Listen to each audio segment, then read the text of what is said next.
ఓ జాతిని నీతిని నిర్మించలేరు. అంబేద్కర్ వ్యాఖ్య ఇది. నమస్కారం. ప్రతిధ్వని కార్యక్రమానికి స్వాగతం. మనం ఏ తల్లి కడుపున పడతామో, ఏ కుటుంబంలో పుడతామో మన చేతిలో లేనటువంటిది. కానీ మనం పుట్టిన దగ్గర నుంచి మన మీద ఒక కులముద్ర, ఆ కులముద్ర ఆధారంగా సమాజంలో మన స్థానం, మన హోదా, మనకి ఉండేటటువంటి అవకాశాలు నిర్ణయించబడుతూ ఉన్నాయి. అనాదిగా భారత సమాజాన్ని పట్టి పీడిస్తున్నటువంటి ఈ కుల వ్యవస్థ, దీని పుట్టుక ఏమిటి, దీని పరిణామ క్రమం ఏమిటి, సమాజం మీద దీని దుష్ప్రభావం ఎంతవరకు, మనం కులరహిత సమాజాన్ని సాధించుకోగలమా అనేటటువంటి విషయాల మీద ప్రత్యేకమైనటువంటి చర్చని ఈ నూతన సంవత్సరంలో చేపట్టాం. ఈ చర్చలో పాల్గొనడానికి 4 ప్రముఖులు మన స్టూడియోలో ఉన్నారు. శ్రీ జె. జాన్ వెస్లీ, కుల వివక్ష పోరాట సంఘ రాష్ట్ర ప్రధాన కార్యదర్శి, కుల వివక్షపై రాష్ట్ర వ్యాప్త సర్వేలు, ప్రతిఘటనోద్యమాలు నిర్వహించినటువంటి నాయకులు. శ్రీ సిఎస్ రామచంద్రమూర్తి, రాష్ట్ర బ్రాహ్మణ సమైక్య వేదిక సలహాదారు, రిటైర్డ్ ఐఏఎస్ అధికారి. శ్రీ కత్తి పద్మారావు, దళితుల సమస్యల మీద, కులపీడనపైన రాష్ట్రంలో బలమైన ఉద్యమాలు నిర్మించినటువంటి నాయకులు, కవి, రచయిత.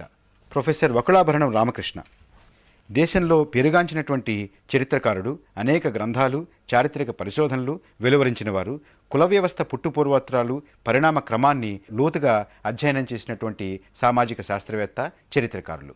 చర్చలోకి వెళ్లే ముందు భారత సమాజంలో కుల వ్యవస్థ యొక్క పుట్టుపూర్వోత్తరాల్ని ఒకసారి పరిశీలిద్దాం. మన దేశంలో మనిషికున్న మొదటి గుర్తింపు కులంగానే చెప్పుకోవచ్చు. కులం అనేది ప్రారంభంలో వర్ణంలో అంతర్భాగంగానే ఉండేది. 4000 సంవత్సరాల క్రితమే కులానికి అంకురార్పణ జరిగింది. మలివేద కాలంలోనే కుల చిహ్నాలు కనిపించాయి. ఆ దశలోనే వర్ణాలు కులాలుగా రూపాంతరం చెందాయి. పుట్టుకతోనే మన దేశంలో వృత్తి, కులం నిర్ధారితమవుతున్నాయి. అయితే విభిన్న మానవ శాస్త్రాల అధ్యయనవేత్తలు మాత్రం వివిధ జాతుల సమ్మేళన ఫలమే కుల వ్యవస్థ అని, సాంస్కృతిక సమూహాలు సైతం కులాలుగా ఆవిర్భవించాయని పేర్కొన్నారు. బ్రిటిష్ హయాంలోనే మొదటిసారిగా కులాలకు రికార్డుల్లో గుర్తింపు దొరికింది. కులాల వారీగా జనాభా లెక్కింపు కూడా వారి హయాంలోనే మొదలయ్యింది. బ్రిటిష్ వారు మత విభజన బదులు కుల విద్వేషాన్ని పోషిస్తేనే తమ పాలన భద్రమని నమ్మారు. ఆ దశగా మొదట దక్షిణ భారతంలో కులాల కుమ్ములాటలను ప్రోత్సహించారు. 1901లో తొలిసారిగా దేశంలో జనాభా లెక్కలు జరిగినప్పుడు 2378 కులాలున్నాయని నిర్ధారించారు. 1931లో చివరిసారిగా మదింపు చేసుకున్నప్పుడు దాదాపు 4000 కులాలున్నాయని అంచనాకు వచ్చారు. కాలగమనంలో అనేక కొత్త కులాలు కూడా పుట్టుకొచ్చాయి. నేడు దేశంలో దాదాపు 6000 కులాలున్నట్లు ఓ అంచనా. అందులో బీసీ కులాలే 3500కు పైగా ఉన్నట్లు లెక్కలు తెలుపుతున్నాయి. అయితే ఇటీవల అనేక కులాల హోదాల్లో మార్పులు చోటు చేసుకుంటున్నాయి. కులాల హోదాలు నిర్ధారించడంలో అనేక ప్రాంతాల నడుమ అంతరాలేర్పడ్డాయి. పైగా ప్రతి కులం 1931లో గడించిన లెక్కలపై ఆధారపడి తామే అధికులమని, తమ జనాభానే అధికమని చాటుకుంటున్నారు.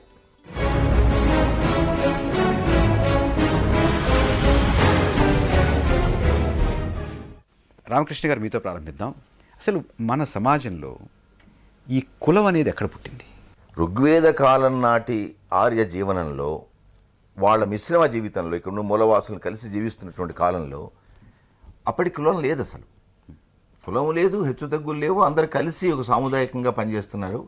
ఆ తర్వాత తెగలకు ఉండేటువంటి నాయకులు కొంతమంది, ఇటు క్షత్రియులు కానీ, వర్ణాలు ఉన్నాయి కానీ ఈ కులం లేదు. ఈ కుల వైరుధ్యాలు కానీ, కుల వివక్షత అప్పుడు లేదు.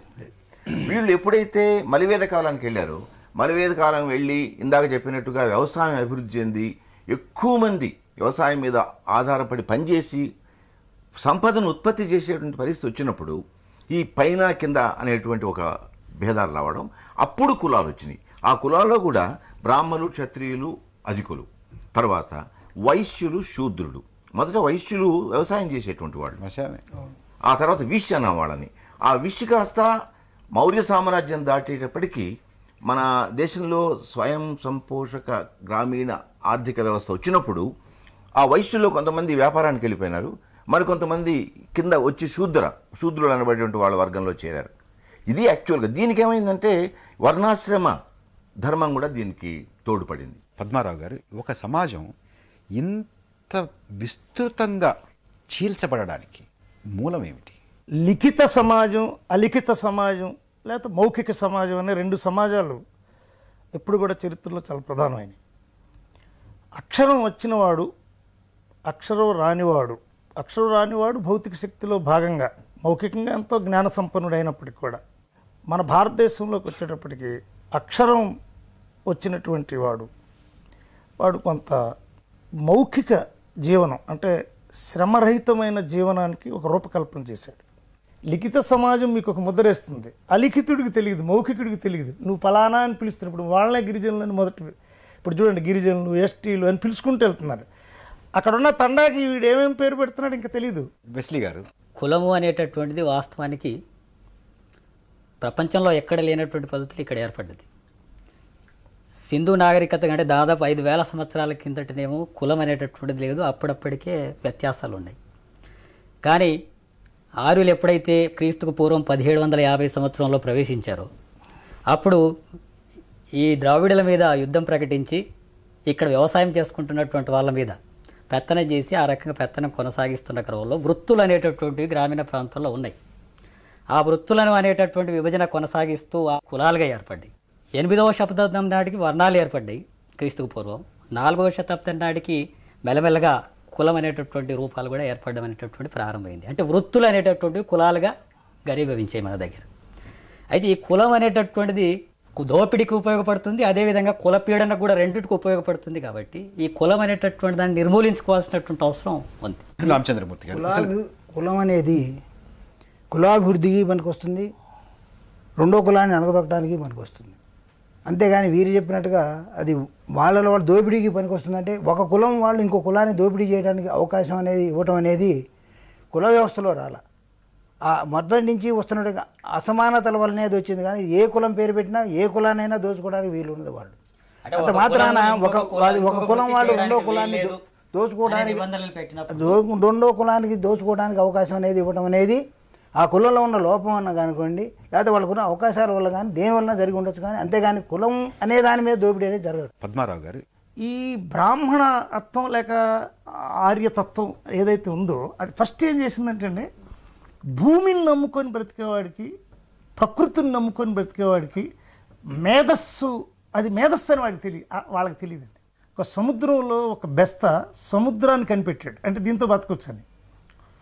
ప్రపంచంలో ఉన్న సముద్ర తీరాలన్నింటిలో జీవిస్తున్నారు. వాళ్ళకి ఇక్కడ మనం బెస్త అని పేరు పెట్టాం. అలాగే ఒక తాడి చెట్టు ఆధారం చేసుకొని మనకు 80 లక్షల మంది జీవిస్తున్నారు. వాళ్ళకి మనం ఇక్కడ ఒక పేరు పెట్టేసాం. కానీ తాడి చెట్టుని జీవన వ్యవస్థకు మలచడం ఎంత గొప్ప విషయం. అలాగే ఒక గొర్రెని ఆధారం చేసుకున్నవాడు, ఒక కొండని ఆధారం చేసుకున్నవాడు, వీళ్ళందరూ ప్రకృతి జీవులు, జ్ఞానవంతులు. వాళ్ళు అప్పటికి వీళ్ళకంటే రిచ్ వాళ్ళు. వీళ్ళేదో వచ్చారు, వలస వచ్చిన ప్రతివాడు ఏం చేస్తాడు, ముందు అక్కడున్న సొసైటీని ముందు అర్థం చేసుకుంటాడు. అది వేదకాలం అండి. అంబేద్కరు, మహాత్మా ఫూలే, పెరియారు, నారాయణ గురు, భారతదేశంలో బౌద్ధం, చార్వాకం దగ్గర నుంచి వీళ్ళు చెప్పింది తప్పు ఒక్క మాటలో చెప్పేశారు చార్వాకులు. భస్మీభూతస్య దేహస్య పునరాగమనం కుతః. భూమి భస్మమైన దేహం తిరిగి రాదు. నువ్వు ఒక బ్రాహ్మణుడు, ఒక క్షత్రియుడు ఏంటి అని చెప్పేశారు. భస్మమైన దేహం తిరిగి రాదు. భూమి మీద ఉన్న మానవులందరూ సమానం. అప్పుడు ఒకటి కులం పుట్టడం పుట్టింది, ఎలా పుట్టింది అనేటువంటి మీద పుట్టింది వర్ణ వ్యవస్థ నుంచి పుట్టిందండి. ఒకటే వాక్యం మనకి. దానికి అనేక రకాల వర్ణ వ్యవస్థ యొక్క ప్రొడక్ట్. ఇక్కడ ఏ వృత్తి చేసుకునేటటువంటి కుటుంబం ఇంకా ఆ వృత్తిలో ఉండాలి అనేటటువంటి సూత్రీకరణ జరిగిన తర్వాత చారిత్రకంగా ఈ పరిణామ క్రమం కులంగా వ్యవస్థీకరించబడిందా? ఎప్పుడైతే వృత్తి ఇంకొక వృత్తిలోకి మారకూడదనేటటువంటి నిబంధనల్ని దైవత్వం పేరు మీద, మతం పేరు మీద ఈ నిబంధనల్ని అప్లై చేశారు. ఆ రకంగా దేవుడు కూడా ఈ రకంగా మీరు ఈ మలినమైనటువంటి పనులే చేయాలా, మీరు ఈ వృత్తులే చేయాలా. పై వర్గాలంతా కూడా, అగ్రకులాలకు సంబంధించినటువంటి వాళ్ళంతా కూడా పరిపాలకులు లేదా మేధస్సు కలిగినటువంటి వాళ్ళు. కాబట్టి వాళ్ళంతా కూడా శాస్త్రవేత్తలు. మీరంతా కూడా శ్రమ చేయాల్సినటువంటి వాళ్ళు అనేటటువంటి పద్ధతిలో శూద్రుల్ని ఆ రకంగా విభజించారు. ఇంకొక పనిలోకి మారకుండా కూడా నిర్దిష్టమైనటువంటి మతము, దేవుడు అనేటటువంటి పేరుతో నిబంధనలు వచ్చిన తర్వాత మార్పు జరగకుండా ఘనీభవించాయి. పద్మారావు గారు, ఈ విభజన జరిగింది, అసలు విభజన జరగలేదండి. విభజన రుద్దబడింది, ఇప్పటికీ జరగలే. ఇప్పటికీ వీళ్ళందరూ ఐక్యం అనుకుంటే ఐక్యం. ఎందుకంటే ఒక్క త్రైవర్ణాలే విభజన అండి, కిందది ఎక్కడ విభజన జరగలే. అంబేద్కర్ చాలా గొప్పగా రాశాడు బుక్ శూద్రులు ఎవరు. శూద్రులు ఎవరంటే శూద్రులు ఎవరు, అస్పృశ్యులు ఎవరంటే అస్పృశ్యులు అసలు లేరండి. వాళ్ళంతా వీరులు. పద్మారావు గారు ఇవాళ మన ఎదురుగుండా కులం ఉందండి, మన ఎదురుగుండా అస్పృశ్యత ఉందండి, అస్పృశ్యులు అనేవాళ్ళు ఉన్నారు, మన శూద్రులు ఎదురుగుండా అనేవాళ్ళు ఉన్నారు. ఉన్నదాన్ని ఉంది. అందుకే నేను చెప్తుంది historical.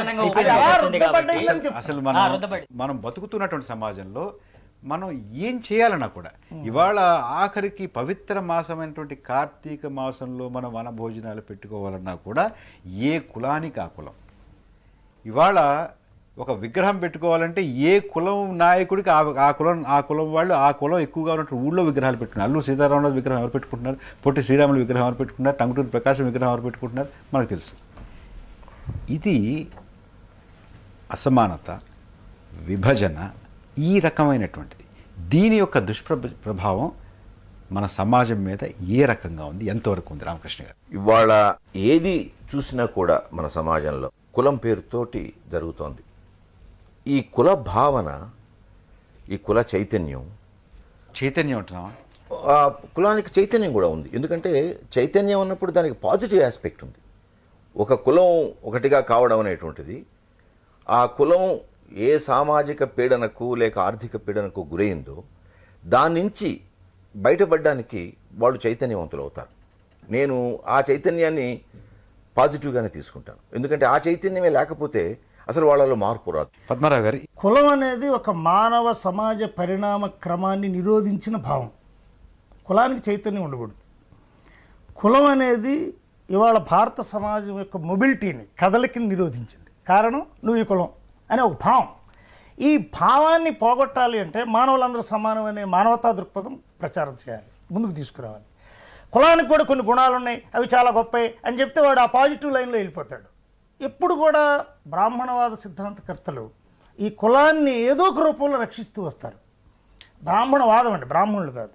బ్రాహ్మణులకి మనం వ్యతిరేకంగా, ఎందుకంటే సంస్కర్తలందరూ బ్రాహ్మణుల నుంచి వచ్చారు. ఈ కులం పోవాలన్న వాళ్ళు కూడా పెద్ద పెద్ద వాళ్ళు చాలా మంది వచ్చారు.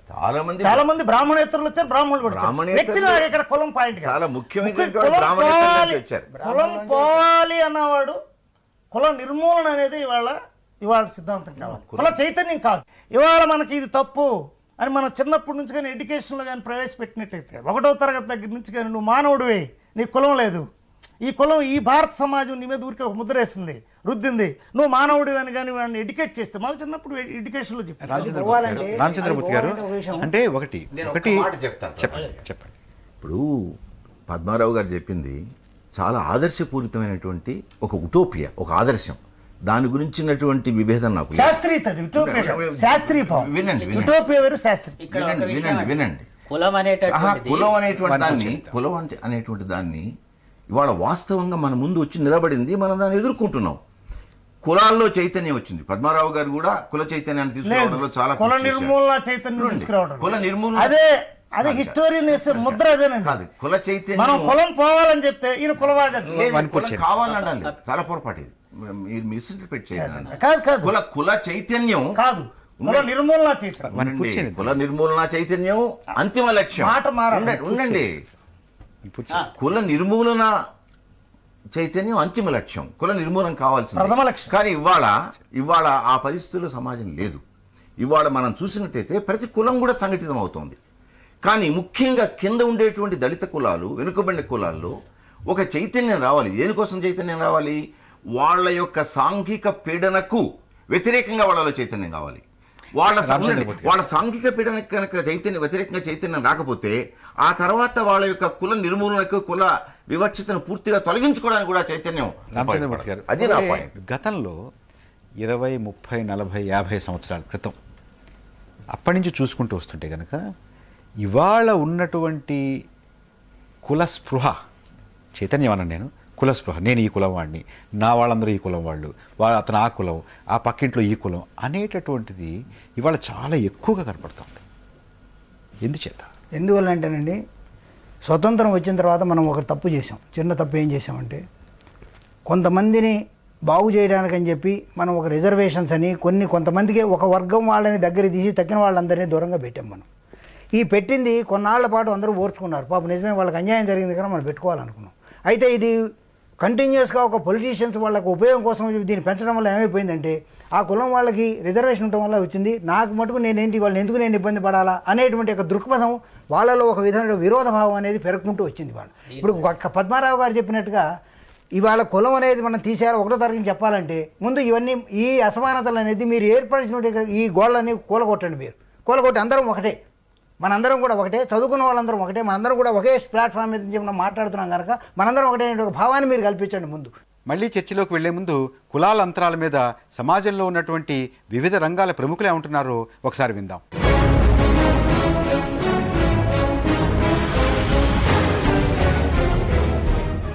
కులం అన్నదానికి సామాజిక పార్శ్వం ఉంది, సాంస్కృతిక పార్శ్వం ఉంది, ఆర్థిక పార్శ్వం ఉంది, రాజకీయ పార్శ్వం ఉంది. ఇన్ని వైపుల నుంచి కులం భద్రంగా కొన్ని వేల సంవత్సరాల నుంచి ఈ దేశంలో కొనసాగుతూ ఉన్నది. కులాన్ని నిర్మూలించడానికి అనేక సంస్కరణ ఉద్యమాలు, సామాజిక ఉద్యమాలు ఈ దేశంలో వచ్చాయి. అయితే భావవాద భావజాలాన్ని పునాదిగా చేసుకొని వచ్చిన ఉద్యమాలన్నీ చివరికి కులాన్ని నిర్మూలించకపోగా కొన్ని కొత్త కులాల ఆవిర్భావానికి దారితీశాయి. ఉదాహరణకు కులంపై తిరుగుబాటుగా వచ్చింది బౌద్ధం. బుద్ధుని మరణానంతరం బౌద్ధంలోకి కూడా కులం ప్రవేశించింది. ప్రపంచంలో ఇంకెక్కడా లేనట్లు ఈ దేశంలో మాత్రం ఇస్లాంలోకి, క్రైస్తవ మతంలోకి కూడా కులం ప్రవేశించింది. కులం అన్ని జీవన రంగాలలోనికి ఒక ఎయిడ్స్ లాగా విస్తరించింది. రాజ్యాంగాన్ని ధిక్కరిస్తూ కూడా చాలామంది హోటళ్లకు కూడా కులం పేర్లు పెడుతున్నారు. అట్లాగే సంఘాలు కులం పేర్లతో పనిచేస్తున్నాయి. చివరికి విద్యార్థులు, నిష్కల్మషమైన హృదయాలతో పెరగాల్సిన విద్యార్థులు ఉండాల్సిన వసతి గృహాలకు కూడా Kamma hostel, Reddy hostel, BC hostel, SC hostel, Vaishya hostel అనే పేర్లతో వారిని విభజించి చాలా జాగ్రత్తగా కులం గుర్తుండేలాగా చేస్తూ ఉన్నారు. రాజకీయ నాయకుల ప్రయోజనాల కోసం, కొందరు వ్యక్తుల స్వార్థపర ప్రయోజనాల కోసం కులాన్ని బతికిస్తూ ఉన్నారు. గీత, మనుస్మృతి, వాస్తు అన్నీ కూడా ఈ నీచమైనటువంటి తరతమ భేదాలు పాటించేటువంటి వ్యవస్థను సమర్థించాయి. ఇది పోవాలని చెప్పి సంస్కర్తలు ఎంత చెప్పినా మూల గ్రంథాలలో, పవిత్ర గ్రంథాలలో కుల వ్యవస్థను సమర్థించే పద్ధతులు ఉన్నందున ఇవి పోవటం లేదు.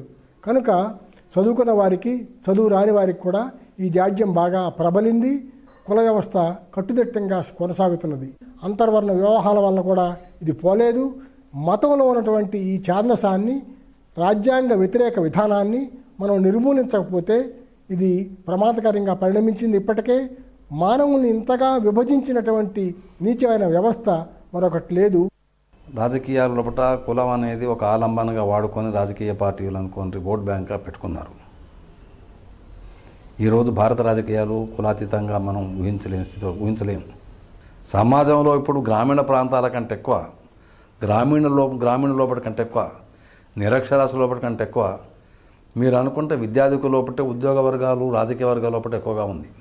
ఆర్థిక వ్యవస్థ విస్తృతంగా పెరిగినప్పుడు, అవకాశాలు మెండుగా ఉన్నప్పుడు జనం తామంతట తామే కులం గురించి పెద్దగా ఆలోచించే అవసరం ఉండదు. కుల వివక్షతకి వ్యతిరేకంగా పోరాడి కొన్ని అంశాలైనా మనం సాధించుకోగలిగితే దాని తర్వాత వెళ్ళాల్సినటువంటిది కుల నిర్మూలన. కానీ ఈనాడు దళితులు ఎదుర్కొంటుండేటువంటి అంటరానితనము, వివిధ రంగాల్లో కుల వివక్షత, ఆఖరికి భూ సమస్యల మీద కూడా దళితుల పట్ల వివక్షత చూపబడుతున్నటువంటి పరిస్థితి ఈరోజు వస్తూ ఉన్నది. చట్టాలు ఉన్నాయి, చట్టాలు ఉండినా అవి సక్రమంగా అమలు జరగకపోవటం వల్ల అవి కొనసాగుతూనే ఉన్నాయి.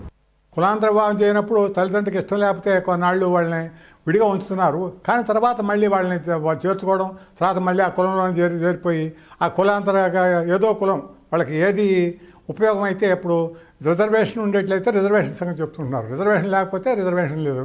అలాగా ఏది అవకాశం ఉంటే అవకాశాన్ని తీసుకుంటున్నారు. అది అందువల్ల తీసుకోవడం కూడా తప్పే. షెడ్యూల్ కాస్ట్ కూడా వాళ్ళు కుల రీత్యా వాళ్ళకు రిజర్వేషన్ ఉంది కాబట్టి ఈ కులాంతర వివాహం అనేటువంటి వాళ్ళు కొంతమంది వివాహం చేసుకున్నప్పటికి కూడా వాళ్ళ కులం పోవాలనేటువంటి విషయం వాళ్ళు గట్టిగా చెప్పడంలే. కారణం ఏంటంటే వాళ్ళ కులం పోయితే రిజర్వేషన్ పోతుంది అనేటువంటి భయం కూడా వాళ్ళకు ఉంది. అందువల్ల కులాంతర వివాహానికి మరి వాళ్ళు కూడా కొంతవరకు అడ్డుగా ఉన్నారు. వాళ్ళు కూడా ముందుకు వచ్చి ఎక్కువగా చేయడం లేదు. వాళ్ళు కూడా వాళ్ళ కులంలోనే చేసుకోవడం, ఆ రిజర్వేషన్ పొందాలనేటువంటి వ్యవహారం ఉంది.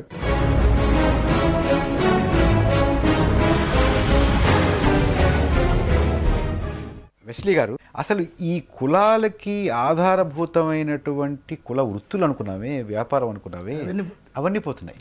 అవి పోతూ ఉండగా కులం యొక్క స్పృహ ఎందుకు పెరుగుతుంది? కులం అనేటటువంటిది ఈరోజు ఏంటంటే పాలక వర్గాలు ఎప్పుడైతే వృత్తులు నశించినటువంటి క్రమంలో వీళ్ళని ఆర్థికంగా అభివృద్ధి చేసేటటువంటి చర్యలు ఎలాంటివి చేపట్టలేదు. ఇప్పుడు ఇవాళ ఇప్పటి వరకు ఉద్యమం చేసేటటువంటి వాళ్ళు, రోడ్డు మీదకి వచ్చేటటువంటి వాళ్ళు, కులం పేరుతోటి గర్జనలు చేసేవాళ్ళు నిజంగా ఆ కులానికి సంబంధించినటువంటి ఏ వృత్తి గాని, చర్య గాని, పని గాని చేయటలేదు. అదే అయితే ఈ ఆర్థికమైనటువంటి అంశాలు వాళ్ళు నాయకత్వం వహించేటువంటి వాళ్ళు చేయడం లేదు, వాళ్ళు చేయడం లేదు. కానీ మీరు అన్నారే కుల వృత్తులు పోతున్నాయి, కులాలు పోవడం లేదు. వాస్తవంలో ఇవాళ మీరు దళితులను తీసుకోండి, దళితుల్లో 90% మంది దళితులు వాళ్ళు ఏ పనులు చేస్తూ వచ్చారో కొన్ని వందల సంవత్సరాలు ఇవాళ ఆ పనులే చేస్తున్నారు గ్రామీణ ప్రాంతాలు. ఎవరైతే నాయకత్వంలో ఉన్నారో, ఎవరైతే చదువుకొని వచ్చినటువంటి అవకాశాలను వినియోగించుకున్నారో వాళ్ళు మారారు. వాళ్ళు మారి మేమంతా మారామనేటువంటి భావన కలగజేసి, ఇందాక వెస్లీ గారు చెప్పినట్టుగా ఈ రాజకీయాల యొక్క ప్రభావం వల్ల ఈ కులాన్ని ఇంకా సంఘటితపరిచి కులభావాన్ని పోనివ్వకుండా దాని ద్వారా లబ్ధి పొందడానికి ఈ కుల నాయకులు ప్రయత్నం. రిజర్వేషన్స్ అనే పాయింట్ చాలా సీరియస్. ఎందుకంటే ఎడ్యుకేషన్ ఇన్స్టిట్యూషన్స్లో అంతకుముందు అభ్యుదయ భావాలతో వెళ్ళిన కుర్రాడు, బ్రాహ్మణులు, కమ్మవార్లు, ఈ కుర్రాళ్ళు అభ్యుదయ భావాలతో ఉన్నవాళ్ళు, ఈవెన్ లెఫ్ట్లో నుంచి వెళ్ళిన వాళ్ళు కూడా అక్కడ ఒక రిజర్వేషన్ జరుగుతున్న దానిలో అతనికి వస్తున్న ఈజీ స్కాలర్షిప్ కానివ్వండి, హాస్టల్ వస్తుంది కానివ్వండి, లేదు ఫీజులు తక్కువ కానీ ఇవన్నీ చూసినప్పుడు వీడికి క్యాస్ట్ స్పృహ, ఇతను క్యాస్ట్ స్పృహ వస్తుంది. ఇది పోవాలంటే అంబేద్కర్ స్టేట్స్ అండ్ మైనారిటీస్లో చెప్పాడు, నువ్వు కింద నుంచి లేయర్స్ అన్ని క్లియర్ చేసుకుంటూ రావాలి. ఒక్క ఎడ్యుకేషన్లోనే అలా పెడితే వాడికి మరి బాధ వస్తుంది కదా. మరి కమ్మవారిలో పేదోళ్ళు ఉంటారు, రెడ్డివారిలో పేదోళ్ళు ఉంటారు. అందుకని అక్కడేం చేశారు, 79 నుంచి ల్యాండ్ అందరికి తలా ఎకరం పొలం, తలా 3 ఎకరాల పొలం ఇచ్చేసినట్టయితే ఇందులో మధ్యతరగతి రైతులు ఏర్పడేవాళ్ళు. మధ్యతరగతి రైతులు ఏర్పడి అందరూ స్కాలర్షిప్ వైపు వచ్చేవాళ్ళు కాదు. ఆర్థిక, రాజకీయ, సామాజిక, సాంస్కృతిక రంగాలన్నీ సమతుల్యం అయ్యే క్రమంలోనే కులభావం పోతుంది. కులాలు, అంతరాలు అనే అంశం మీద చర్చను చూస్తున్నాం. ఇప్పుడు ఒక చిన్న విరామం.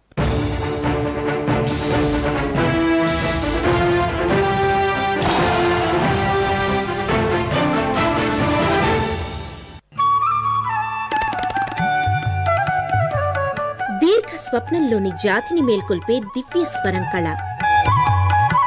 చీకటికి చిగురులు తొడిగించి వెలుతురు పూలు పూయించేది కళ.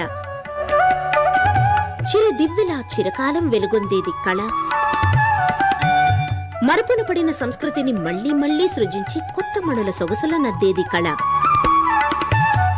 కళలు కనలేని జాతి ఉందేమో కానీ కళా సాంస్కృతిక వారసత్వం లేని జనం లేరు. కనిపించే ప్రతి దృశ్యంలో కనువిందు చేసే కళ, వినిపించే ప్రతి శబ్దంలో పలికే సుస్వరం కళ. కదిలే మన కళా వారసత్వానికి ఒక వెలుగు బావుట కళాంజలి. సోమవారం నుంచి శనివారం వరకు సాయంత్రం 4:30 మీ ఈటీవీ 2లో.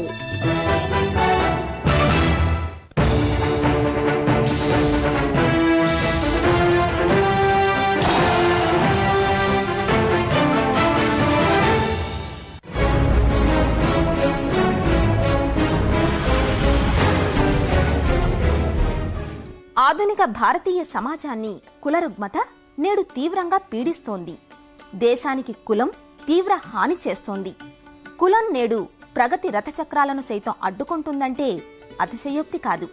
కులమనేది ప్రజాతంత్ర భావనలకు విరుద్ధమన్న అంశాన్ని ప్రముఖులే గుర్తించడం లేదు.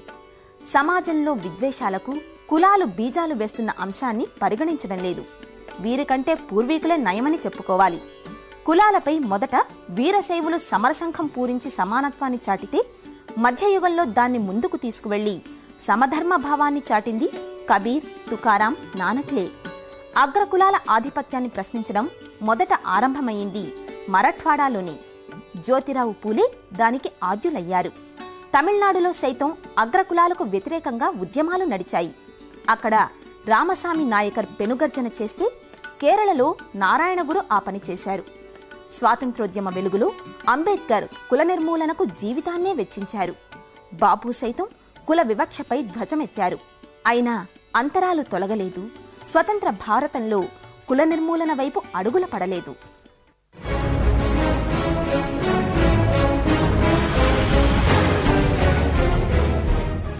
రామకృష్ణ గారు, వివక్షత లేకుండా చేయాలి అనేటటువంటి చాలా ఉద్ధృతమైనటువంటి సామాజిక ఉద్యమాలు మన సమాజంలో వచ్చాయి. అయినా కూడా ఎందుచేత ఇప్పటికీ కూడా ఇది మనల్ని పట్టి పీడిస్తుంది? ఒకటి, ఈ కులానికి వ్యతిరేకంగా వచ్చినటువంటి బలమైన ఉద్యమాలు, మధ్యయుగాల కాలంలో భక్తి ఉద్యమాలు కానీ, తర్వాత వలస పాలన కాలంలో వచ్చినటువంటి ఫూలే సత్యశోధక సమాజ్, పెరియార్ ఆత్మగౌరవ ఉద్యమం, అంబేద్కర్ ఉద్యమం, ఇంకా చాలా ఉద్యమాలు, ఇప్పుడు శ్రీనారాయణ గురు కేరళలో వచ్చిన ఉద్యమాలు, ఇవన్నీ కూడా కులాన్ని ఒక ఉపరితలం దృష్టి నుంచే చూసాయి. అంటే కులంలో గనక చదువు వచ్చి వాళ్ళు బాగుపడి వాళ్ళు ఉద్యోగాలు సంపాదించుకుంటే కులం అంతా బాగుపడుతుంది అనేటువంటి ఒక సంస్కరణవాదానికి గురైనారు. ఇక్కడ పద్మారావు గారు చెప్పిన మాట చాలా చాలా కరెక్ట్ అయింది. పునాదిలో ఉండేటువంటి మార్పు ఒకటి ఉంది. అంటే వాళ్ళకి భూమిలో వాళ్ళకి వసతి కల్పించాలి, ఒక ఆస్తి యాజమాన్యం వాళ్ళకి ఇవ్వాలి. ఉద్యోగాలు మీరు ఇస్తున్నారు, నేను రిజర్వేషన్స్ మీద రామచంద్రమూర్తి గారు చెప్పింది, పద్మారావు గారు చెప్పింది నేను అంగీకరిస్తాను. రిజర్వేషన్ ఖచ్చితంగా ఇవ్వాల్సిందే. వాళ్ళకి ఇవ్వకపోతే రిజర్వేషన్ ఈ మాత్రం కూడా ఈ దళితులు కానీ వెనుకబడిన కులాల వాళ్ళు కానీ పైకి వచ్చేటువంటి వాళ్ళు కాదు. అయితే వాటినే కొంతమంది అనుభవిస్తూ ఉన్నారు. క్రీమీ లేయర్ అనే సిద్ధాంతం ఉంది, అది వేరే చర్చ, దానికి వద్దాం మనం. ఇది ఎన్ని సంవత్సరాలు పాటించాలి, ఎందుచేత బలమైన సామాజిక ఈ ఉద్యమాలు మౌలికంగా ఈ కులాలు ఎదుర్కొంటున్నటువంటి ఆర్థిక పీడనకు వాళ్ళు చూపించలేదు.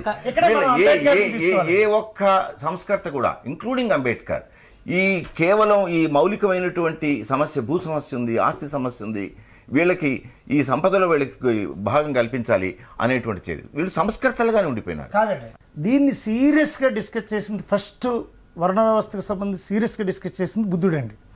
బుద్ధుని ఉద్యమం తర్వాత మధ్యయుగాలకు వచ్చేటప్పటికి భక్తి కవులు వీళ్ళందరూ పాటలు, మానవతా దృక్పథాన్ని ఉపరితలంలో చెప్పారండి. తర్వాత సీరియస్గా మహాత్మా ఫూలే తీసుకున్న తర్వాత, అది సంస్కరణవాదం కదండి, మహాత్మా ఫూలే చాలా లోతైన ఆర్గ్యుమెంట్ చేశాడండి, భూమి చెప్పాడు, అన్నీ చెప్పాడండి. అయితే మన వాళ్ళ దృష్టి ఇంకా మారలేదు. కానీ అంబేద్కర్ దగ్గరికి వచ్చేటప్పటికి కాంప్రహెన్సివ్గా చూశాడండి ఆయన, అన్ని యాంగిల్స్. ఇప్పుడు ఈ రిజర్వేషన్లు కూడా ఆయన కంటిన్యూ చేయమని చెప్పలేదండి. వాళ్ళు సామాజిక విప్లవకారులు. ఈ భారతదేశంలో పునాదంశం సమాజం. ఎందుచేత దాని ఫలితాలు ఇక్కడే కుల వివక్షతని ఎందుకు నిర్మూలించారు? ఈ ఫలానా వాళ్ళతోనే నేను ఉద్యమం లేవదీస్తున్నాను అన్నారు. అయినప్పుడు ఎక్కడ కులం అనేది భూమిని బద్దలు చేయకుండా, భూమి ప్రజలకు రాకుండా, భూమితో సంబంధం లేనటువంటి పట్టణాల్లో, మహాపట్టణాల్లో, మహానగరాల్లో ఎంతకన్నా ఎక్కువ ఉంది. నేను ఒక గ్రామంలోకి వెళితే నా గురించి నా కులం అడగరు, కానీ నేను ఒక ఫ్లాట్ లో ఇంటి అద్దె తీసుకుందా అంటే నా కులం అడుగుతున్నాను. క్యాష్ ఆఫ్ మైండ్ అని రాశాడండి. దానిలో ఏం చెప్పాడంటే, కులం అనే భావం పట్టణంలో, నగరంలో ఘనీభవించి ఉంది భారతదేశంలో అని చెప్పాడు. నేను అందుకే మొదట భావజాల రంగం చిన్నదన్నారు వీళ్ళు. భావజాల రంగం చాలా గొప్పదండి. ఎందుకంటే అక్కడ ఒక కమ్మ కులం ఉంది, లేదా ఒక రెడ్డి కులం ఉంది, లేదా ఒక బ్రాహ్మణ కులం ఉంది. పెళ్లి కావాలి అంటే ఒక సొసైటీ పెట్టుకోవాలండి సార్. అంటే ముందు వివాహం, భారతదేశంలో వివాహాన్ని కులానికి ఎప్పుడైతే కన్ఫామ్ చేసావో, నువ్వు వెళ్ళి కోటలో జీవించినా, నువ్వు వెళ్ళి నగరంలో జీవించినా, నీ వ్యవస్థతో నీకు సంబంధ బాంధవ్యాలు ఉండాల్సిన సామాజిక పునరేకీకరణ అవసరం. భావజాలానికి వ్యతిరేకంగానే జరుగుతున్న సంబంధం వెతకడానికి మాత్రమే పరిమితం కాలేదు. కాదు మన పోలింగ్, మన జీవన వ్యవస్థలో ఓటు కూడా కులంతో, మన జీవన వ్యవస్థలు మొత్తం కులంతో ముడిపడి ఉన్నాయండి. రామచంద్ర, ఈ కుల వ్యవస్థని పెంచుతున్నది ఎందుచేత ఈ సామాజిక ఉద్యమాలు ఎందుకు సఫలీకృతం కాదంటే, అది ఎవరైతే స్టార్ట్ చేశారో, సిన్సియర్గా స్టార్ట్ చేశారో, తర్వాత చేరిన వాళ్ళందరూ కూడా ఈ కుల వ్యవస్థ పోతే మా ప్రాతిపత్యం పోతుంది అనే ఉద్దేశంతో కొంతమంది ఈ కులాలని ఏ విధంగా పెంచుకుంటూ వచ్చారు, ఈ డిస్పారిటీస్ని విధంగా పెంచుకుంటూ, ఏ కులం వాళ్ళు ఆ కులం నాయకులుగా చేరి దాన్ని ఆ విధంగా పెంచుకుంటూ వచ్చారు. కానీ ఏనాడు దీన్ని రద్దు చేయాలనే ఉద్దేశం ఎవరికి లేదండి. ఒకవేళ కనుక ఈ కులం అనేది కనుక పోతే వాళ్ళ ఆధిపత్యం పోతుంది, రేపొద్దున అందరూ తెలియగల వాళ్ళు అయిపోతారు. కాబట్టి వాళ్ళు కాకూడదు, ఎప్పుడు నేను ఎక్స్ప్లాయిట్ చేయాలి అని ఎవరైతే మొట్టమొదటి మాకు ఎక్స్ప్లాయిట్ చేస్తున్నారని అంటున్నారో వీళ్ళు, ఇవాళ ఈ కుల పెద్దలందరూ కలిసి ఈ కులాలను ఎక్స్ప్లాయిట్ చేస్తూ కులాన్ని పెంచుకుంటూ వచ్చారు 50 ఏళ్లలో. అది జరిగింది. ఈ కులాల ఉద్యమాలు, నాయకత్వాలు వహించేటటువంటి వాళ్ళు ఈ కులం ఇలాగే కొనసాగాలి అనేటటువంటి ఆలోచనలో ఉన్నారు. దోషం అక్కడ ఉంది, అది అంతే, ఆ దోషం అక్కడ ఉంది. కానీ దీన్ని రద్దు చేయాలనే ఉద్దేశం ఎవరికి లేదండి. ఇక్కడ ఒక విషయం అండి, కులం అనేటటువంటి దాన్ని నిర్మూలించాలనేటటువంటి దాంట్లో, కుల వివక్ష కానీ కుల నిర్మూలన కానీ, ఇది భావజాలానికి వరకే పరిమితమై జరిగినటువంటివి జరిగాయి. ఇప్పటి వరకు జరిగిన ఉద్యమాలు భావజాలంలోనే లేదు. కుల వ్యవస్థ అనేటటువంటిది భూమిలో ఉంది, భూస్వామ్య వ్యవస్థలో ఉంది. అంటే భూమి ఎప్పుడైతే దళితులకు పేదల చేతులకు భూమి వస్తుందో ఫ్యాక్టరీలో కూడా అప్పుడు ఉంది. ఆర్థికంగా ఫ్యాక్టరీలో ఉంది, కార్యాలయంలో ఉంది. అవును, అయితే ఈ ఆర్థిక పరిస్థితి మెరుగుపడ్డ క్రమంలో ఈ భావజాలకు వ్యతిరేకం కూడా పోరాటం విద్యాలయాల్లో ఉంది, కొనసాగించాలి. గొళ్ళలో ఉంది, అన్ని చర్చిల్లో ఉంది, A to Z మసీదుల్లో ఉంది, అన్ని ప్రాంతాల్లో ఉంది. అయితే ఈ కుల వ్యవస్థను ఎందుకు పోలేదు అనే దానికి ముఖ్యంగా భూమి అనే ఇప్పటికీ పేదది. ఇప్పుడు మీరు చూడండి, దళితుల చేతుల్లో 2% భూమి కూడా లేదు. ఎక్కడ నీ ఈ కులం అంటే రాష్ట్రంలో. ఎక్కడ నీ కులం అంటే ఈ స్తంభంలో ఉందంటే స్తంభాన్ని పగలగొట్టంటే కులం బయటకు వచ్చింది. అవును, అయితే ఈ కులం అనేటటువంటిది నిర్మూలించడానికి ముందు దళితుల్లో ఆర్థిక శక్తి పెరగడానికి కారణమైనటువంటి భూమిని నీవు ఇప్పటి మీ దగ్గర ఉంచుకొని ఇప్పుడు మీరు కులానికి వ్యతిరేకంగా పోరాడడం అంటే వాళ్ళ చేతులు ఏం లేదు.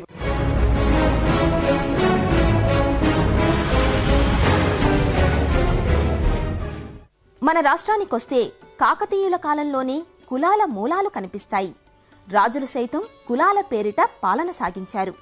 ప్రతి కులం తమకు లేని చారిత్రక నేపథ్యాన్ని చాటుకునే ప్రయత్నాలు చేశాయి. 1901 తరువాత ఇది ప్రబలమైంది. అన్ని కులాలు తమ పుట్టుకను చాటే పురాణాలను సృష్టించుకున్నాయి. 1915 ప్రాంతంలో కులాల పేరిట 14 పత్రికలు ఉన్నాయంటే కుల చైతన్యం తెలుగునాట ఏ స్థాయికి చేరిందో మనం అర్థం చేసుకోవచ్చు. అయితే అంతకు పూర్వం కొన్ని శతాబ్దాల క్రితమే తత్వవేత్త వీరబ్రహ్మం కులాన్ని ప్రశ్నించాడు. మూలాలను పరిశీలించమన్నాడు. సమభావాన్ని చాటాడు. అదే బాటలో అతని కుమార్తె ఈశ్వరమ్మ నడిచింది. వేమన సైతం కులానికి వ్యతిరేకంగా బలమైన ధిక్కార స్వరాన్నే వినిపించాడు. 1920 ప్రాంతంలో త్రిపురనేని రామస్వామి చౌదరి అగ్రకుల ఆధిపత్యంపై తిరుగుబాటు బావుట ఎగురవేశాడు. బ్రాహ్మణేతర ఉద్యమానికి బలమైన పునాదులు వేశాడు. నేడు రాష్ట్రంలో దాదాపు 300 కులాలున్నాయి. అందులో బీసీ కులాలు 93గా గుర్తించారు. అవే కాక మరో 150కు పైగా ఉపకులాలున్నాయి. ఎస్సీల్లో 53 ఉపకులాలుంటే ఎస్టీల్లో దాదాపు 30 దాకా ఉపకులాలున్నాయి. అగ్రకులాలు దాదాపు 26గా అంచనా వేస్తున్నారు. అయితే ప్రతి కులం తన సామాజిక వ్యక్తీకరణలో తమ ప్రత్యేక సంస్కృతి చాటుకోవడం మూలంగా కులాల ప్రాధాన్యత తగ్గడం లేదు. పట్టణీకరణ, ఆర్థిక సంబంధాలు కుల వ్యవస్థలో అనేక మార్పులు తెస్తున్నా మానవ సంబంధాలపై కులముద్ర పోవడం లేదు.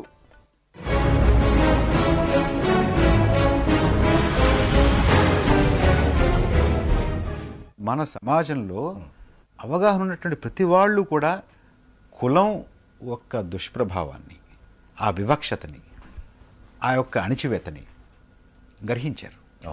దానికి వ్యతిరేకంగా ఉద్యమాలు నిర్మించారు. ఉద్యమాలు నిర్మించి ఇన్ని శతాబ్దాలు ఉద్యమాలు నడిపినా కూడా ఇవాళ ఎక్కడ వేసిన గొంగళి అక్కడ కాదు. ఇవాళ కుల స్పృహ పెరిగింది. అవును, ఒకవైపు ఆర్థికపరమైనటువంటి మార్పుల కోసం కృషి చేస్తూ మౌలికంగా, మరొక వైపు భావజాలం అనేది అయితే అంటున్నారో కుల భావజాలాన్ని, దానికి వ్యతిరేకంగా మనం పోరాడినప్పుడే రెండు ఒక జమటుగా మనం పోయినప్పుడే ఇది అవుతుందని నా ఉద్దేశం. అంబేద్కర్ కులాన్ని హిందూ మతంలోంచి వచ్చినటువంటి దానిగా పరిగణించాడు. ఆయన ఎప్పుడైనా అంబేద్కర్ లాంటి మహా సంస్కర్త, ఆయన కూడా పేదవాళ్ళకి భూమి ఇవ్వాలి, ఆస్తి సంబంధాల్లో మార్పు రావాలి అనేది ఎక్కడ చెప్పాడు. జాతీయం చేయాలని చెప్పాడు. అది సరే, అది చెప్పాడు. కానీ మీకు 41 తర్వాత 1941 తర్వాత అంబేద్కర్ యొక్క 41 దాకా చాలా గొప్ప ఉద్యమాలు నిర్మించాడు. ఆయన వాళ్ళ కోసం చాలా కృషి చేశాడు. వాళ్ళకి ఆత్మగౌరవాన్ని చేకూర్చి పెట్టాడు, రిజర్వేషన్ తీసుకొచ్చి పెట్టాడు. 41 తర్వాత ఆయన పాలక వర్గాలతోటి మంచో చెడో దాని మీద మనం జడ్జి చేయడం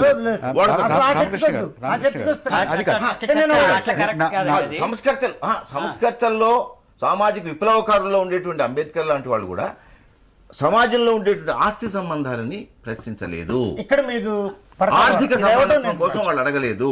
పెరియార్ అడగలేదు, ఫూలే అడగలేదు, రామ్మోహన్ రాయ్ అడగలేదు. మీరు ఏ సంస్కరణ సామాజిక విప్లవ గారిని గురించి మీరు ఆలోచించండి. ఎవరు కూడా ఆర్థికంగా సమానత్వం రావాలి సమాజంలో అని వాడు చెప్పలేదు. పద్మారావు గారు ఇక్కడ చాలా కీలకంగా అంబేద్కర్ 2 థింగ్స్ పెట్టాడు. తప్పదండి, కుల నిర్మూలన అంటే అంబేద్కర్ రాక తప్పదండి. ఎందుకంటే సీరియస్గా 1,00,000 పేజీలు రాశాడు ఆయన. ఒక ఈ కులం పోవాలి అంటే కులం ఎక్కడ పుట్టిందో దాన్ని నివారించాలి అన్నాడు అంబేద్కర్. అంబేద్కర్ కాబట్టి మనందరం అనుకుంటున్నాం అట్లా చెప్పండి. మనందరం కూడా ఇప్పుడు ఈ కులం ఎక్కడ పుట్టిందో ఆ భావజాలం నుంచి బయటికి రావాలి, అంటే ఆ తాత్విక పునాది నుంచి బయటికి రావాలి అనేది ఆయన ముఖ్య ఉద్దేశం అండి. వెస్లీ గారు, కుల నిర్మూలన గురించి అనేక రకాలైనటువంటి మార్గాలని మన సమాజం అన్వేషించింది. ఒకటి కులాంతర వివాహాలు, రెండవది కులం పేర్లు తీసుకొచ్చుకోవడం. అసలు ఈ విభేదాన్ని ఎందుకు సమసిపోయేలా చేయలేదు? ఒకటే అండి, కులాంతర వివాహాలు చేసుకుంటేనే కులం పోద్ది అనే దాంతో కొంతమంది ప్రయత్నం చేశారు. కానీ కులాంతర వివాహాలు జరగడానికి కావాల్సినటువంటి పరిస్థితులు లేవు. ఇప్పటికీ 1% కంటే కులాంతర వివాహాలు అధికంగా జరుగుతున్నాయి. జరిగినవి కూడా ఇంకో కులంగా మారుతున్నాయి. జరుగుతున్నాయి. అంటే పురుషుడు ఏ కులం అయి ఉంటే ఆ కులం అనేటటువంటిదిగా వెళ్తున్నటువంటి ఆ కుటుంబంలో పరిస్థితి ఎలా ఉంది? అది ఆ కుటుంబంలో అయినా కనీసం కుల సమస్య ఉందా? ఆ కుటుంబంలో కూడా ఇప్పుడు పురుషుడు దళితుడై ఉన్నాడు అనుకోండి, అగ్రకులాలకు సంబంధించినటువంటి అమ్మాయి ఇష్టపడి పెళ్లి చేసుకుంటే వాళ్ళిద్దరు తప్పకుండా మళ్ళీ దళితులైపోతున్నారు. అదేవిధంగా అగ్రకులాలకు సంబంధించినటువంటి వాడు పురుషుడై ఉండి దళితులలో స్త్రీని చేసుకుంటే ఆ రకంగా మళ్ళీ అగ్రకులాలకు సంబంధించినటువంటి కులంలోనే ఉంటున్నారు తప్ప కులం అనేటటువంటిది పోవట్లేదు. రెండోది కులాంతర వివాహాలు అనేది కీలకమైనది కుల నిర్మూలనకు. కానీ కులాంతర వివాహాలు జరగడానికి కావాల్సిన దాంట్లో కూడా ఆర్థిక పరిస్థితి కీలకమైనటువంటిది. ఇద్దరు ఐఏఎస్ ఆఫీసర్లు, ఒక దళితుడు ఒక బ్రాహ్మణుడు ఉన్నాడు అనుకోండి, వాళ్ళకి ఆ విషయంలో సహజంగానే ప్రేమలు కలగడానికి పెళ్లిళ్ళు చేసుకోవడానికి అవకాశాలు ఉంటాయి. కులాంతర వివాహాలు బలవంతంగా చేసేవిగా వాళ్ళు ఇష్టపూర్వకంగా జరగాల. కాలేజీల్లో ఇతర ప్రాంతాల్లో ఇష్టపూర్వకంగా జరగాలంటే ఒక డబ్బున్నటువంటి వాళ్ళకు ఒక పేదవాడికి మధ్య కులాంతర వివాహాలు జరగడం అనేది అసాధ్యమైనటువంటి విషయం. అక్కడక్కడ తప్ప తెగువ చంపి జాతి తెలివితేటలు చంపి చెలిమి చంపి బ్రతుకు విలువ చంపి నిలువున దిగమ్రింగు కుల విభేద పిశాచి నవయుగాల బాట నార్లవారి మాట. కులాంతర వివాహం అనేటువంటిది ఎందుచేత దీన్ని ముందుకు తీసుకెళ్ళాలి? ఇప్పుడు కులం అనే దానికి ఒక సాంస్కృతిక ప్రపంచం ఉంటుందండి. ఇట్ హ్యాస్ ఇట్స్ ఓన్ ఒక కల్చరల్ వరల్డ్ ఉంటుంది. అంటే ఆ కులానికి సంబంధించినటువంటి జీవన విధానం, ఆచారము, పద్ధతులు ఎన్ని ఉన్నాయి. ఇవి మనం తీసేయడానికి లేదు. కులం తీసేయాలని చెప్పి అనుకుంటాం, కానీ కులంలో ఉన్నాయి ఇవన్నీ. ఈ కులంలో ఉండేటువంటి సాంస్కృతిక ప్రపంచానికి మరో కులంలో ఉండేటువంటి సాంస్కృతిక ప్రపంచానికి చాలా వైరుధ్యం వస్తుంది.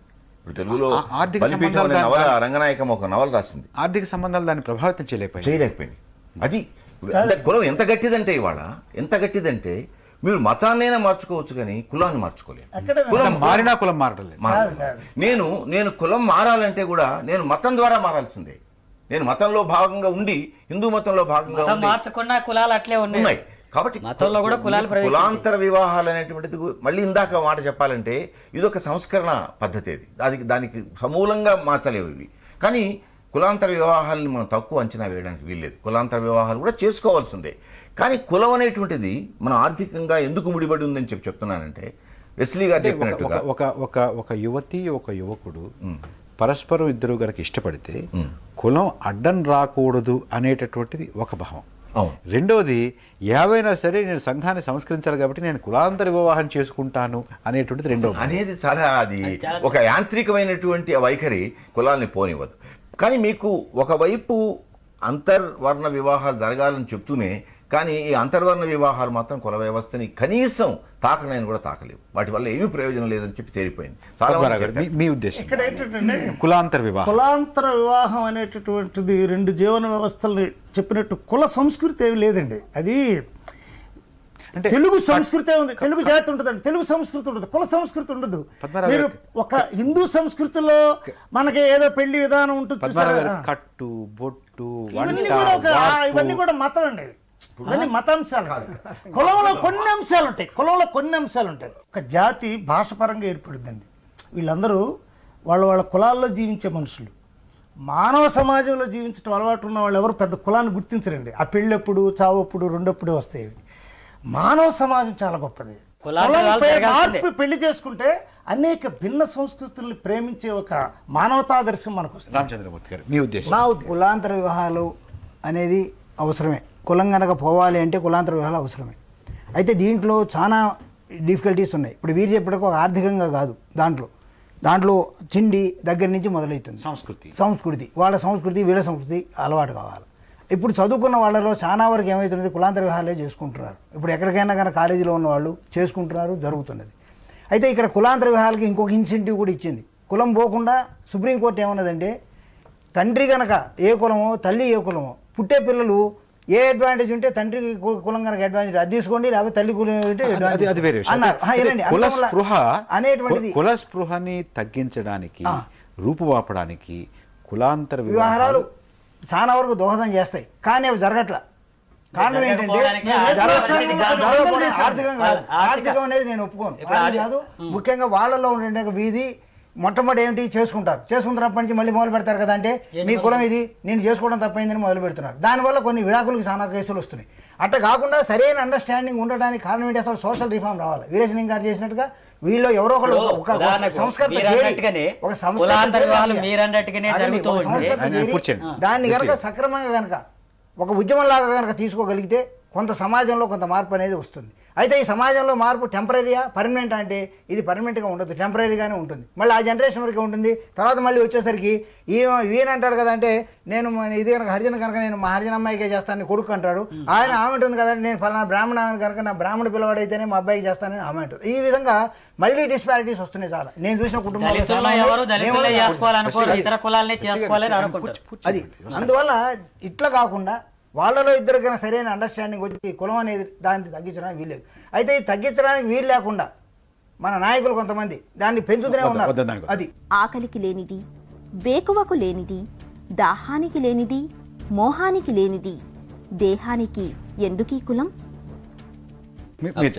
కులాంతర వివాహాలు అనేటటువంటివి మనం కులాంతర వివాహాలకు ప్రోత్సహించాలా, ఆ రకమైనటువంటిది ముందుకు సాగాల. కానీ జరుగుతున్నటువంటి దాన్ని చూసినప్పుడు ఇన్ని వేల సంవత్సరాల నుంచి జరుగుతున్నటువంటి దాంట్లో కూడా అక్కడో ఇక్కడ కులాంతర వివాహాలు జరుగుతూ ఉన్నాయి. అయినా కులం పోలేదు. కారణం ఏంటంటే కులాంతర వివాహాలు జరుగుతున్న సంఖ్య చాలా తక్కువ ఉంది. కులాంతర వివాహం జరిగిన చోట కూడా కులం పోలేదా? కులాంతర వివాహాలు జరిగిన దగ్గర కొన్ని ఆదర్శవంతంగా ఉన్న అక్కడ కూడా నేను ఏదో ఒక కులంలో చేరిపోతా ఉన్నారు. ఆదర్శవంతంగా ఉన్నటువంటి దగ్గర మాత్రం ఆ రకంగా కులం అనేటువంటి నిర్మూలించబడు. కులాలు అంతరాలు అనే అంశం మీద చర్చను చూస్తున్నాం. ఇప్పుడు ఒక చిన్న విరామం.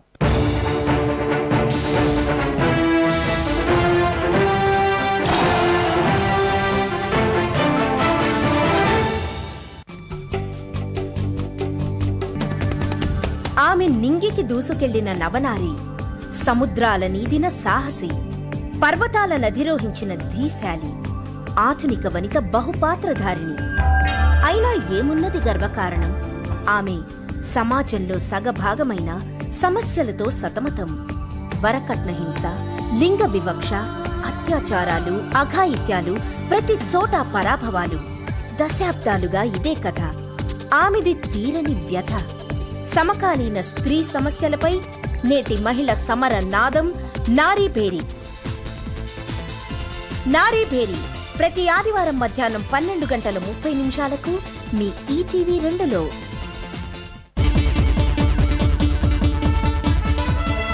నాణ్యతలో లోపం, నకిలీలతో నయవంచన, తూకంలో మోసం, అసలుకే ఎసరు, అన్నింటా కల్తీ. వస్తు ప్రపంచపు మాయాజాలంలో నిత్యం దగ. అమ్మకానికి కొనడానికి మధ్య అపనమ్మకం, వ్యాపారికి వినియోగదారునికి మధ్య అవిశ్వాసం. ఆధునిక వ్యాపార సూత్రం విలువల సమతూకాన్ని కోల్పోతున్న వైనం.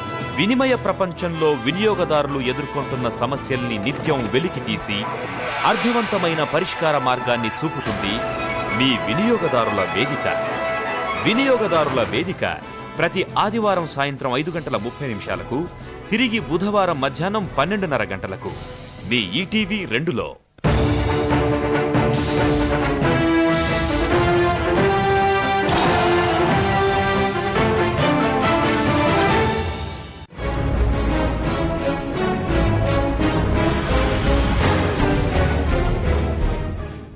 కుల నిర్మూలన పోరాటాల్లో మద్రాస్ ప్రెసిడెన్సీది మరో చరిత్ర.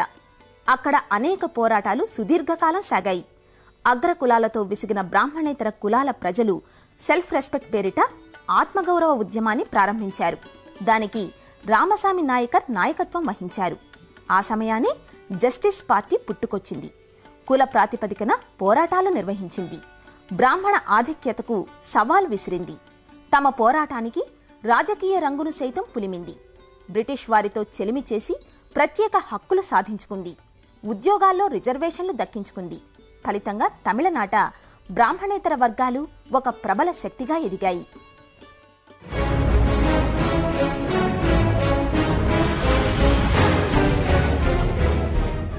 రామకృష్ణ గారు, ఇవాళ మన సమాజంలో కులాల మధ్య అంతరాలు పెంచి కులాల యొక్క స్పృహను పెంచి పోషించేటటువంటి శక్తులు ఏమిటి?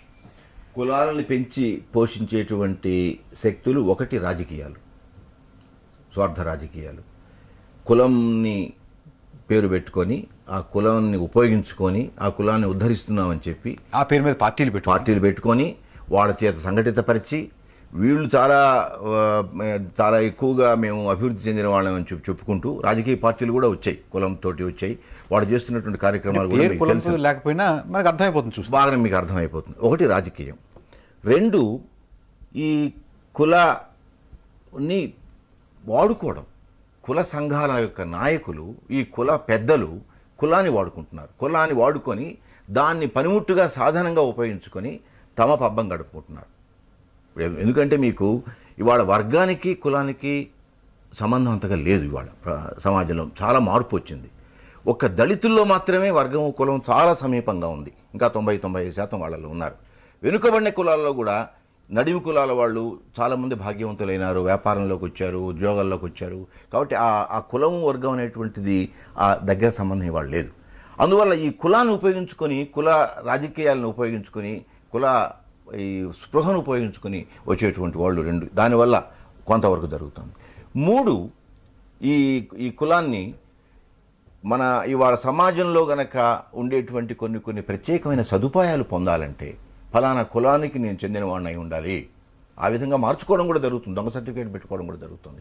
కాబట్టి వీటి వల్ల కూడా కులాన్ని పలానా దాంట్లో చేర్చండి అని వాళ్ళ కులాన్ని బలహీన వర్గాలుగా పెట్టండి. ఎందుకంటే బలహీన వర్గాలుగా పెట్టద్దు, మేము సంస్కృతీకరణ చెందామనేటువంటి ఉద్యమం పోయి ఇవాళ మేము బలహీన వర్గాలుగా మమ్మల్ని మీరు డిక్లేర్ చేయండి, మీకు ఇవ్వండి మాకు అనేది కూడా మళ్ళీ మనం అక్కడ ఆర్థికంగానే పోవాల్సి వస్తుంది. ఏదైతే కొంత వాళ్ళకి వెసులుబాటు కలిగి కొంత ఆర్థికంగా వాళ్ళకి ప్రయోజనం కలుగుతుందనే ఉద్దేశంతో దే డోంట్ మైండ్, వాళ్ళేం అనుకోరు. మా చాలా తక్కువ. ఏమిటి రాజకీయాల్లో కులం అనేది శూద్రవర్గంలో ఉండేటటువంటి భూమి ఉన్నటువంటి వాళ్ళు ప్రతి రాష్ట్రంలోనూ 4, 3 లేక 5 కులాలు బలమైన శక్తిగా రూపొంది భూమి, ఎంఆర్ఓ ఆఫీసు, పోలీస్ స్టేషన్ ఏవైతే పొలిటికల్ యంత్రాంగం ఉందో ఆ యంత్రాంగాన్ని తమ చేతుల్లో పెట్టుకోవడం కోసం రాజకీయ యంత్రాంగాన్ని ఉపయోగించుకునే క్రమంలో క్యాస్ట్ పాలిటిక్స్ వచ్చినాయండి. మన రాష్ట్రంలో క్యాస్ట్ పాలిటిక్స్ బలంగా ఉన్నాయి. ఎవరైతే వాళ్ళకు అనుబంధితంగా ఉంటారో, ఓట్లు వేస్తారో వాళ్ళ వరకు వాళ్ళ శ్రేయస్సును చూసి ఎవరైతే వాళ్ళని వ్యతిరేకిస్తున్నారో వాళ్ళని అణగదొక్కటం అనే ఒక రాజకీయ కుల ఆధిపత్య స్వభావం మనకి ఒక రెగ్యులర్గా నడుస్తుందండి. దీనిలో కూడా కులము రాజకీయము, కులము సంస్కృతి, కులము ఆర్థిక విధానం 3 అంశాలు ఉన్నాయండి. ఈ రకమైనటువంటి రాజకీయ పార్టీలు, రాజకీయ నాయకులు లేకపోతే కాసేపు అనుకుందాం, లేరు, కులాలన్నీ కలిసిపోయి కులరహిత సమాజం ఏర్పడుతుంది. కులాలన్నీ కలిసిపోయి కులరహిత సమాజం ఏర్పడే అవకాశాలు ఒక తాత్వికంగానే వస్తాయండి. మీరు ఎక్కడ ప్రపంచంలో ఎక్కడ కూడా ఒక సామాజిక రాజకీయ పార్టీలు వీళ్ళని వేరు చేస్తున్నందువల్లే ఈ స్పృహ పెరిగి కాదండి, వ్యక్తిగతమైనటువంటి ఇంట్రెస్ట్ కలిగినటువంటి వాళ్ళు గ్రూప్ చేయడానికి ఈజీగా కులాన్ని వాడుకుంటున్నారు. రామచంద్రమూర్తి గారు, మీ దృష్టిలో ఈ స్పృహని పెంచి పోషించి విభేదాలని ఈ కొనసాగించేటటువంటి శక్తులు ఏమిటి? ముఖ్యంగా దీంట్లో ఉన్నటువంటి వాళ్ళు స్వార్థం కోసం ఈ కులాన్ని ఉపయోగించుకొని నేను పైకి రావాలా, నా పనులు తీసుకోవాలా, నా అనుయాయులు పైకి రావాలి, తక్కిన వాళ్ళందరూ ఉంచాలి అనేటువంటి వాళ్ళే దానివల్లనే అసలు ఇవాళ సమాజంలో పైకి రావట్లేదు. 1953 నుంచి భూములు పంచడం పెట్టారండి. అందరికీ 50%, 70% అందరికీ దళితులుగా ఇవ్వమన్నారు. ఆ విధంగా ఇచ్చారు. మరి ఈ విధంగా 12 లక్షలు ఇచ్చాము, 20 లక్షలు ఇచ్చాము, 30 లక్షలు ఇచ్చాము, లెక్కలు ఉన్నాయి గవర్నమెంట్ దగ్గర. వీరు అంటున్నారు కదా అంటే భూమి పంపకంతో మొత్తం కూడా అసమానతలు పోతాయి అంటున్నారు. ఏ ఊళ్ళలో పోయింది అసమానత? ఏ గ్రామాల్లో పోయినాయి? ఎక్కడ పోయింది? బస్లీ గారు, మనం బోధించుతున్నటువంటి విద్య కులాన్ని తగ్గిస్తోందా, పెంచుతోందా? కుల భావాలతోనే కొనసాగుతూ ఉన్నాయి విద్య అనేటటువంటి దాంట్లో కూడా. అందుకే కులాన్ని నిర్మూలించుకోవాలనేటటువంటి చైతన్యం కూడా విద్యార్థుల్లో కలగట్లేదు. పద్మారావు గారు, విద్యా విధానంలో ముఖ్యంగా కుల రుగ్మతను నిర్మూలించే పాఠ్యాంశాలు ఎక్కువ ఉండాలండి. ఒక బుద్ధుడి గురించో, ఒక జైనుడి గురించో, ఒక మహావీరుడి గురించో, ఒక కబీర్ గురించో, ఒక చక్రధర్ గురించో, ఒక అంబేద్కర్ గురించో, ఒక పూలే గురించో, ఒక వేమన గురించో చెప్తూ వెళ్తే కులభావం పోవాలనే భావం కలుగుతుందండి. ఎప్పుడైతే మనం సామాజిక విప్లవాంశాలు తగ్గించేసామో, దీనిలో తగ్గించేసి ట్రెడిషనల్ అంశాలు ఎక్కువ పెట్టుకున్నాము, ఒక రాముడు, ఒక లక్ష్మణుడు, ఒక సీత, ఇవే రామాయణ భారత భాగవత అంశాలు అవి కాదండి, స్టోరీగా గొప్పవేనండి. వాటిలో ఉండే కంటెంట్ని పాజిటివ్ అంశాలు మనం ఎప్పుడైతే చెప్తున్నామో, ఈ ఉన్న వ్యవస్థ మీద ఎప్పుడైతే గౌరవం కలిగిస్తున్నామో దీన్ని పోగొట్టాలి. దీనిలో కొంచెం పరిణామం దాని గురించి కాదు, ఆ లుక్తో చెప్తే ఒక ఏకలవ్యుడి గురించో వాడు ఎలా విద్య గడిపాడు, ఒక కర్ణుడి గురించో కాకుండా మన పాఠ్యాంశాలు ఇవి కాకుండా ట్రెడిషనల్ పాఠ్యాంశాలు, రాముడు శబరి ఎంగిలి తిన్నాడు లేదు ఆ కోణం నుంచైనా కాకుండా రామాయణ భారత భాగవతాంశాలకు సంబంధించి పాఠ్యభాగాలు పెట్టుకోమని కాదంటలేదు. ఎప్పుడైతే కులం వాటిని చెప్పాల్సిన తీరు కూడా అలా చెప్పట్లేదు, అవి హిందూ గ్రంథాలుగా చెప్తున్నారు. సరే, దాని గురించి ఆలోచించండి. ఇప్పుడు మనకేంటంటే కావాల్సింది మతము, ఈ అంశాలన్నిటికీ సంబంధించినటువంటి వాడిలో ఉద్బోధ కాదు ఇప్పుడు కావాల్సింది. ఈ ఉన్న సమాజాన్ని కులం ఒకటి మానవ సమాజం. ఇవాళ విద్య ఒక సాధనంగా దీనికి ఉపయోగపడలేదు. రామకృష్ణ గారు, విద్య అనేటువంటిది దానికి ఒక స్వతంత్ర ప్రతిపత్తి లేదు. విద్యా విధానం మన ఆర్థిక సామాజిక విధానంలో ఒక భాగం. విద్యా విధానం ఆర్థిక సామాజిక విధానాలకు అనుగుణ్యంగా రూపొందించబడుతుంది ఏ సమాజంలోనైనా.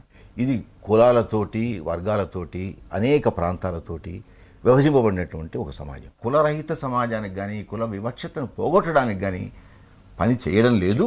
అంత మాత్రం చేత ఇవాళ విద్యా విధానం, ఇప్పుడు నేను టీచర్గా ఉన్నాను కదా, ఇవాళ మొదట ఇప్పుడు 20-30 సంవత్సరాల నాడు పాఠ్య గ్రంథాలు ఒక రకంగా ఉండొచ్చు, కానీ రాను వాటిల్లో చాలా వరకు లౌకిక భావాలు వస్తున్నాయి, చేస్తున్నాయి. కానీ వచ్చిన చిక్కంత ఏంటంటే ఆచరణ లేదు.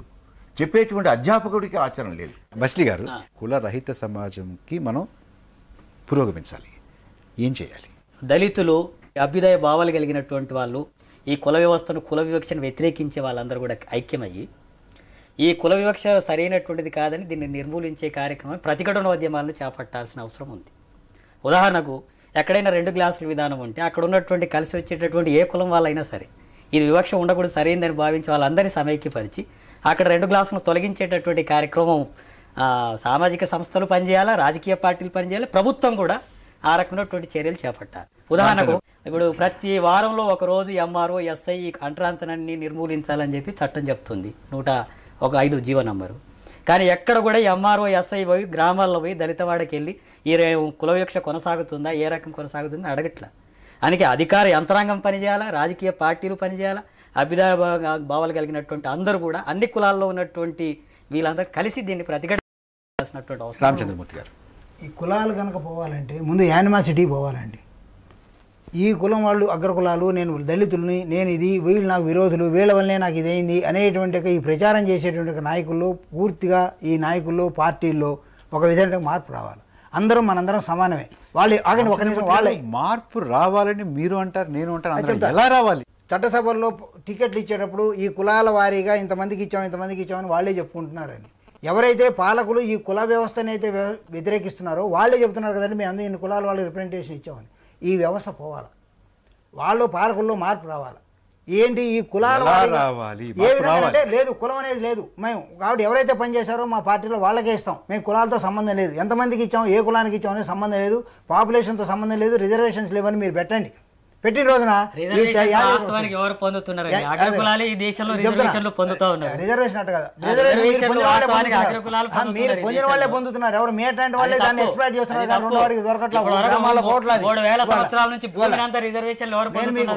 ఏంటంటే ఉద్యోగాల్లో సంపాదించుకున్న వాళ్ళకి కానీ ఇది ఎవరైనా కానీ ఏది ఆర్థికంగా పరిపుష్టి పొందిన వాళ్ళు కానీ వీళ్ళే వాళ్ళు దాన్ని ఎక్స్ప్లాయిట్ చేసి వాళ్ళే 2-3%, 3% బాగుపడుతున్నారు. కానీ ఇది అన్ని వర్గాలకు పోవట్లేదు. ఒకటేనండి, ఈ హిందూ భావజాలం నుంచి బయటపడాలండి. పల్లెలు మొత్తం నేను హిందువులం కాదని ప్రకటించాలండి. 2, ఈ కులం కాదు, ఈ మతం కాదు, మానవ సమాజం అంతా ఒక్కటేనే. ఒక సామాజిక, సాంస్కృతిక, ఆర్థిక, రాజకీయ పోరాటాలు కింద లెవెల్ నుంచి స్టార్ట్ కావాలండి. అందరూ కలిసి స్టార్ట్ అయ్యే క్రమంలో పోరాట యుగంగా ఉండాలి తప్ప ఇది ఎగ్జిస్టెన్స్ అంటే ఉన్న వ్యవస్థ ఉంది ఇక ఇది మారదు అనే భావజాలం నుంచి సమాజం మారుతుంది. మొదటిది తాత్విక రంగంలో పూర్తిగా మార్పు రావాలి. ఏ తాత్విక రంగం అంటే స్పష్టంగా చెప్పాలంటే హిందూ బ్రాహ్మణవాద తాత్విక రంగం కులం ఉండాలంటుందండి. ఇది కాకుండా బౌద్ధ, చార్వాక ఈ విధమైనటువంటి ఏదైతే మానవత్వాన్ని ప్రబోధిస్తుందో ప్రపంచవ్యాప్తంగా మానవులందరూ ఒకటి, మానవ సమాజం ఒకటనే తాత్విక రంగంలోకి ఇప్పుడు వచ్చే విద్యాలోకాన్ని, ఇప్పుడు వచ్చే సమాజాన్ని తీసుకురావాలండి. 2 పునాది అంశమైనటువంటి భూమి వీళ్ళ చేతుల్లోకి రావాలండి. రాజకీయ అధికారానికి సంబంధించి కుల పర్సంటేజ్ కాదు, తమ హక్కుగా రాజకీయ అధికారాన్ని చేపట్టాలి. రామకృష్ణ గారు, కులరహిత సమాజం అనేటువంటిది నేను ఇందాకనే చెప్పినట్టుగా అదొక గొప్ప భావన. అది కొన్ని 1000 సంవత్సరాల నుంచి ఉంది కాబట్టి కొన్ని 100 సంవత్సరాలు కూడా పట్టచ్చు. తక్షణం మనం చేయాల్సిన కర్తవ్యం వివక్షతను పోగొట్టుకోవడం. ఒక విధంగా సాంస్కృతికంగా భావజాల రంగంలో మతపరంగా ఇది మతానికి కులానికి చాలా సంబంధం ఉంది, మతం దీనికి ఒక శాంక్షన్ ఇస్తోందని చెప్పి అంటున్నారు. కాబట్టి అది ఎంతవరకు కరెక్ట్, అది ఇస్తుందా లేదా అనేటువంటిది ఒకవైపు విద్య ద్వారా, మీరు ఇందాక మన విద్యా విధానాన్ని చర్చించాం, దాని ద్వారా చాలా మార్పు తీసుకురావచ్చు. ఆచరణ ద్వారా, ఊరికి మాటల ద్వారా కాకుండా మనం ఆచరించడం ద్వారా నిత్య జీవితంలో వీటన్నిటిని మించి నేనేమనుకుంటున్నానంటే, ఇవాళ సమాజంలో 2 రకాలైనటువంటి ఒక ప్రజాస్వామిక సమాజ స్థాపన కోసం ఈ దేశంలో 2 రకాల పోరాటాలు జరుగుతున్నాయి. ఒకటి సామాజిక పీడనకు వ్యతిరేకంగా జరుగుతున్నాయి, రెండోది ఆర్థిక పీడనకు వ్యతిరేకంగా జరుగుతున్నాయి.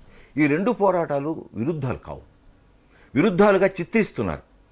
ఆర్థిక పోరాటాలకి ఈ సామాజిక పోరాటాలకి సంబంధం లేకుండా జరుగుతున్నాయి. నేనేమనుకుంటున్నాను సంబంధితాలు కానీ జరగడం లేదు. ఇప్పుడు ఎందుకంటే ఇది సామాజిక పీడనంగా మాత్రమే మేము ఆర్థికంగా సూచించేటటువంటి ఈ సామాజిక ఆర్థిక పీడనలకు వ్యతిరేకంగా జరుగుతున్నటువంటి ఉద్యమాలు కానీ పోరాటాలు కానీ ఒకటి కావాలి. మానవ సమాజంలో ప్రతి చోట కూడా వివక్షత ఉంది. అయితే అది ఆర్థికంగాను, భాషాపరంగాను, ప్రాంతీయ పరంగాను ఉంటే మన సమాజంలో అది కులపరంగా కూడా ఎక్కువగా ఉంది. ఈ కులం పరంగా అంటే ఇది పుట్టుకతో వచ్చినటువంటిది. ఈ పుట్టుకతో వచ్చినటువంటి వివక్షత, తారతమ్యం, దాని నుంచి వచ్చినటువంటి అంటరానితనం అనేటటువంటి ఇవన్నీ కూడా మనం పోగొట్టుకోవాలి. అయితే ఒక్కసారి సమాజం అంతా మళ్ళీ దీని మీద దృష్టి కేంద్రీకరించాలి.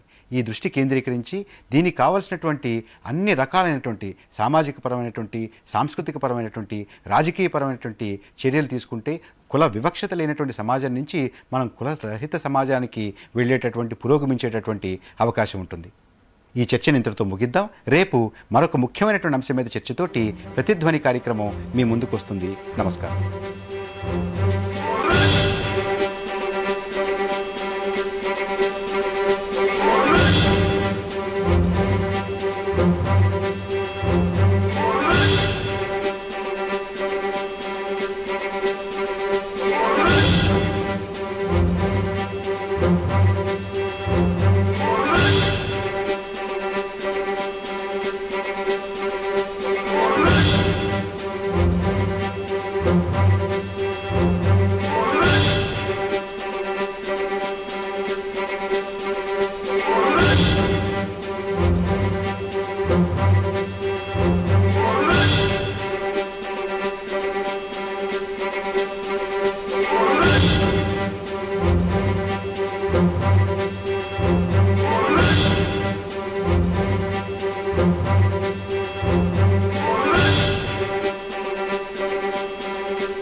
హక్కులు కావాలనుకొని కోరుకుంటున్నారు. వాళ్ళ హక్కులు వదులుకోవటానికే కానీ తమ యొక్క జీవించే హక్కును పొడగొట్టుకోవడానికి సిద్ధంగా లేరు. At an elementary level they have